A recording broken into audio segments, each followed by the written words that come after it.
Hey guys, welcome back to Bully's Painting Parlour. Today I am going to be doing just a series of quick vids as I work. Up on the block today we have a Reaper Bones Gypsy miniature, which is for a customer over in the US who it's for his wife's D&D character, I believe. It's the closest miniature they could find, which is pretty cool. The mini herself is pretty basic sculpt, but nice enough. Comes up well. Today's this first quick excerpt is going to be on how to paint skulls. They're everywhere in the Warhammer universe, and if you know the tricks, you can do them really quickly. They almost lend themselves to really quick painting. So I thought most of you will probably know this, but I thought I would just share how I do it as I'm actually going to be painting them. So I'm going to be painting today with a Winsor & Newton Series 7 number 1. It's pretty much what I paint everything with. The colours today, the manufacturers and the colour names are irrelevant, with the exception of soft tone, which is the painter's crack. You can use any colours, it's just representing that I'm going from dark brown through sandy brown, through bone, through white, and a wash. Nice and simple. So let's get cracking. It's nice and warm again today. It's much cooler than it has been, but it's probably about 25 degrees in the studio. I've turned the fans and everything off so that you can't be disturbed by that. So first off, I have painted the skulls.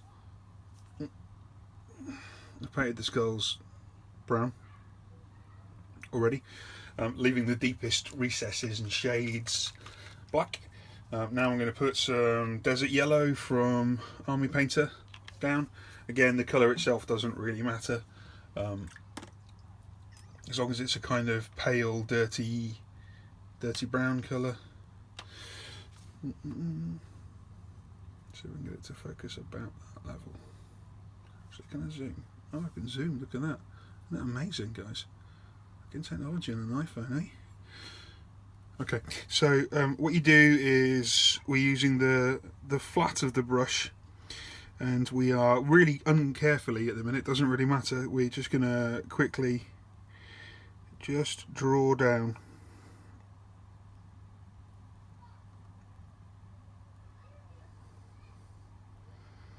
You do want to fill in the temple areas. You just want to be less careful when you get towards the lower recesses of the skull itself, where it joins the soil, because obviously that's going to get blurred out. So that's the first one done, nice and easy. And we're going to do the second one exactly the same way. I actually like painting skulls if you don't get an even coverage. You can see here the colour's a little translucent. To be fair, normally I'd be like 3 or 4 small coats to do that, but on a skull, a bit of translucency in the bone doesn't hurt at all.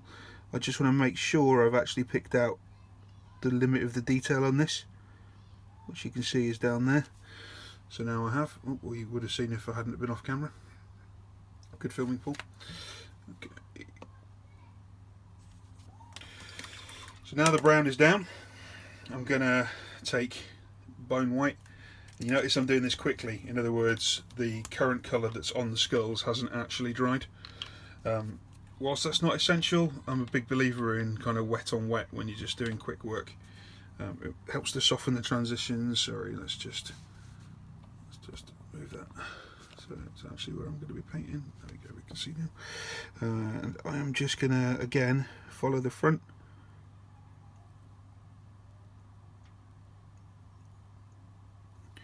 Leave the teeth.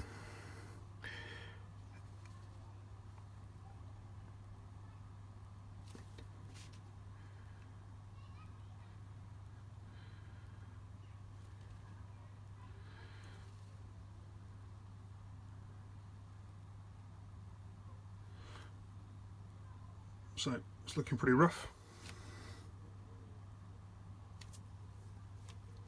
No bad thing. What I'm going to do now is take the original sandier brown, while it's all a bit wet. I'm just going to work into the temples, drawing away with the brush. So it's lifting the white out exposing the darker temple area underneath, but leaving a deposit on the raised ridge of the sand colour.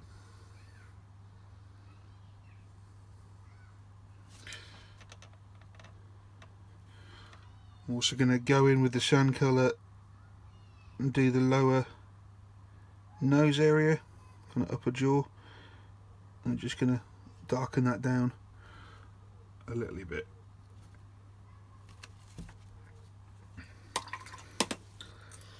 Going to come in with some more bone now. We're going to put another layer of bone that's more concise on the upper raised area. On the second skull, the second skull, we're going to just concentrate on this forward ridge and this cheekbone, and then the inside of the nose ridge, and I might just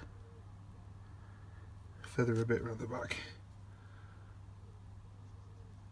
Okay, now we're going to take some pure white.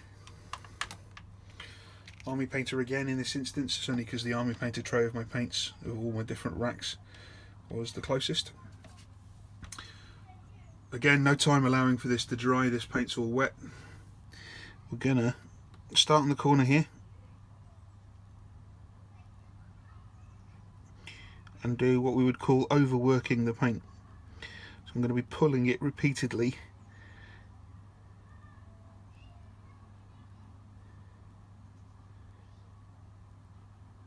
hope you can see that. I'll focus in a little while.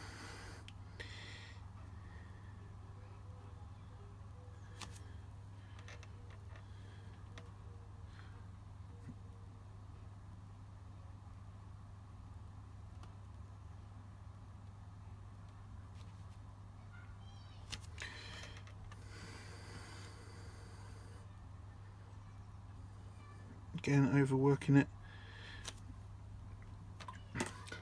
I screwed up a little bit on one of the original strokes, which you may or may not have seen, so I'm just going to go back in with that mid-brown and do that same thing again where I'm removing it and leaving a deposit, thus filling back in this area here. Okay, so the skulls are obviously skulls, these are skulls that have been there for a long time, so they're old and weathered and battered. Now I'm going to take the pure white again, and this time I am going to specifically pick the raised ridges and only the raised ridges.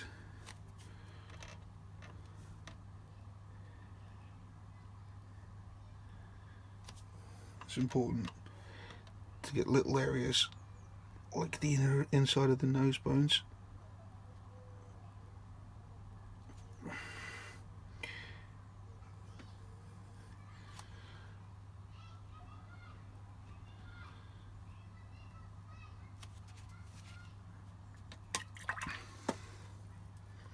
Just going to do one more along the ridge.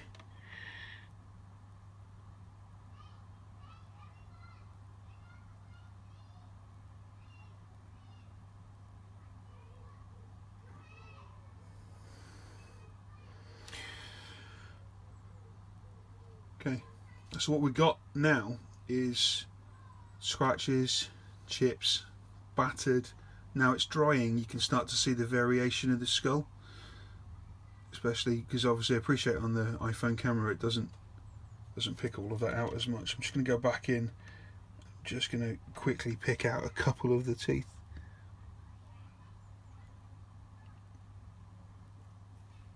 There we go. Okay.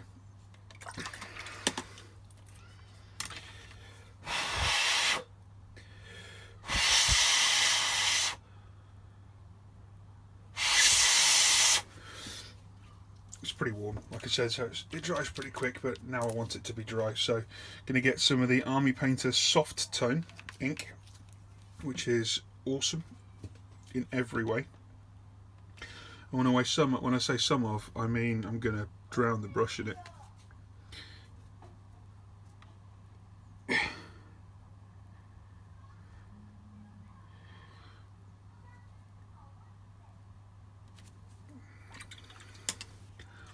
So the paints underneath are almost dry, but not quite. So moving the pigment a little bit of the wash is also going to create tonal variation, but in a very smooth way.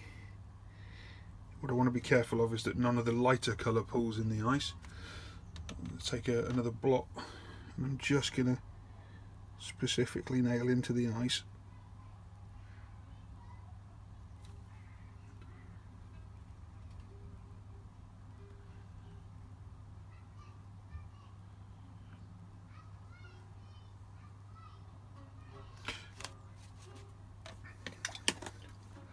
Now I'm going to take some Army Painter strong dark tone. Let's go for dark tone, the real blacky stuff. This would be the equivalent of Nuln Oil, I guess, if you're using Games Workshop colours. And again, all of this ink is still wet, let's not forget.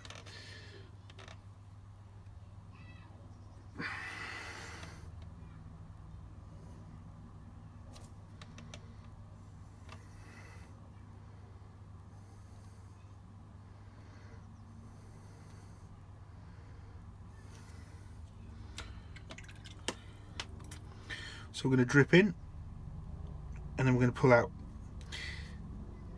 which means you put a dry brush back in again.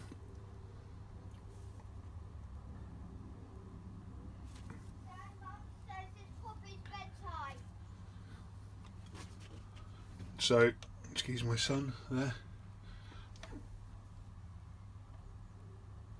What that is doing is leaving the darker circles on the inner edges of the eye socket, but not in the base. So if you look at the skull of a human, the actual back of the eye has a very specific area where the eyeball fits into, or the optic nerve fits into. A lot of people just paint skull sockets black, and actually there is a lighter area in every skull, which is where